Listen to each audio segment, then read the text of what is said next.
पाप का पुरुष, विनाश का पुत्र।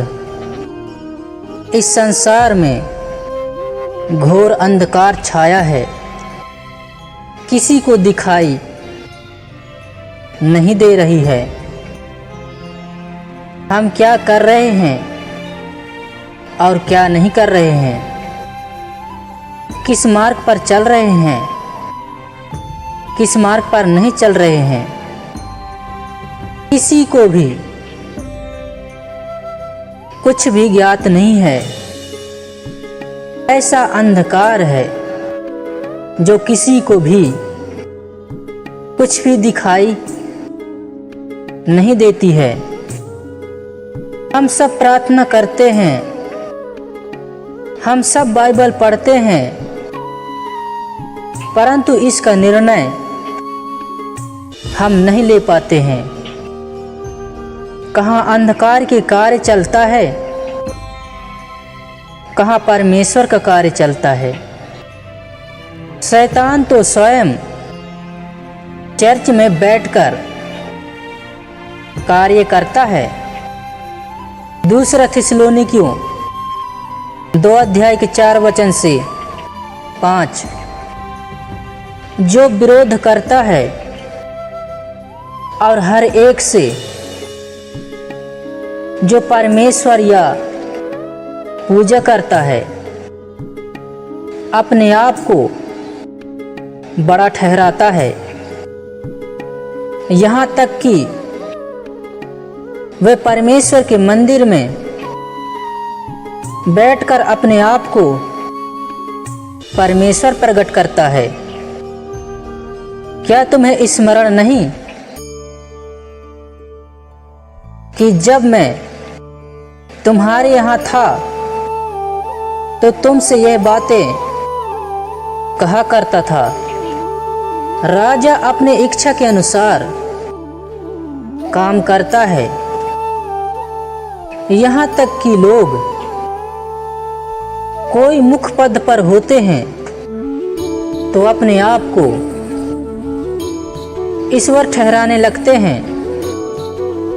दानियल 11 अध्याय के 36 वचन, तब वह राजा अपनी इच्छा के अनुसार काम करेगा और अपने आप को सारे देवताओं से ऊंचा और बड़ा ठहराएगा, वरन सब देवताओं के ईश्वर के विरुद्ध भी अनोखी बातें कहेगा। और जब तक परमेश्वर का क्रोध ना हो जाए तब तक उस राजा का कार्य सफल होता रहेगा, क्योंकि जो कुछ नीचे करके ठाना हुआ है वह अवश्य ही पूरा होने वाला है। चाहे हमारे साथ चंगा करने का आत्मा हो या फिर मुर्दों को जिंदा करने का आत्मा हो, फिर भी हम मनुष्य ही हैं, ईश्वर नहीं। वचन में क्या लिखा है? चिन्ह चमत्कार के पीछे नहीं भागना। और ये बात आज होता ही जा रहा है। यहेजकेल 28 अध्याय के 2 वचन, हे मनुष्य के संतान, सोर के प्रधान से कह, परमेश्वर यहोवा यूं कहता है कि तूने मन में फूल कर ये कहा है, मैं ईश्वर हूं, समुद्र के बीच परमेश्वर के आसन पर बैठा हूं, परंतु यद्यपि तू अपने आप को परमेश्वर से दिखाता है तो भी तू ईश्वर नहीं, मनुष्य ही है। दूसरा थिस्सलुनीकियों 2 अध्याय के 8 वचन, तब वह अधर्मी प्रकट होगा, जिसे प्रभु यीशु मसीह अपने मुख की फूंक से मार डालेगा, अपने आगमन के तेज से भस्म करेगा। परंतु कंगालों का न्याय और अपनी ही मुंह से शत्रु को भस्म करेगा। यशायाह 11 अध्याय के 4 वचन।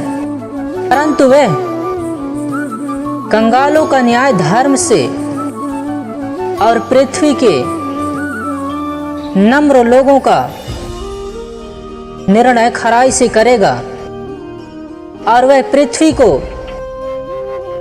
अपने वचन के सोटे से मारेगा और अपने फूंक के झोंके से दुष्ट को मिटा डालेगा। आज जो हमसे होता है, इसका कारण हम ही हैं, क्योंकि हमने सत्य को नहीं पहचाना है। आज जो हम भटक रहे हैं, प्रभु यीशु को न जानने के कारण, क्योंकि हमारे जीवन में एक ऐसी भटकने वाली आत्मा प्रवेश है। दूसरा थिस्सलुनीकियों 2 अध्याय के 9 वचन से 10। उस अधर्मी का आना शैतान का कार्य के अनुसार सब प्रकार की झूठी समर्थ और चिन्ह और अद्भुत काम के साथ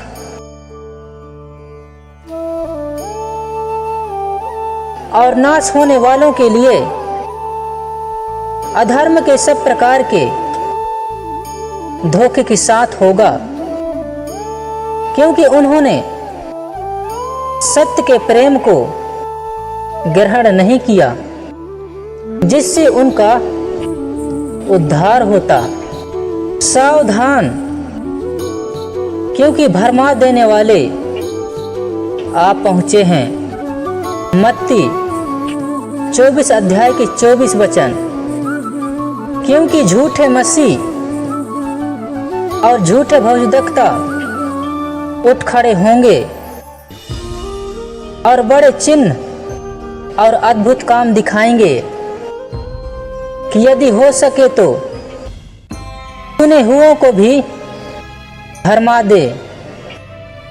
परंतु जो कोई प्रभु यीशु पर विश्वास करेगा और उस पर बना रहेगा, वह सुरक्षित किए जाएगा। दूसरा थिस्सलुनीकियों 3 अध्याय के 3 वचन। परंतु प्रभु सच्चा है, वह तुम्हें दृढ़ता से स्थिर करेगा और उस दुष्ट से सुरक्षित करेगा।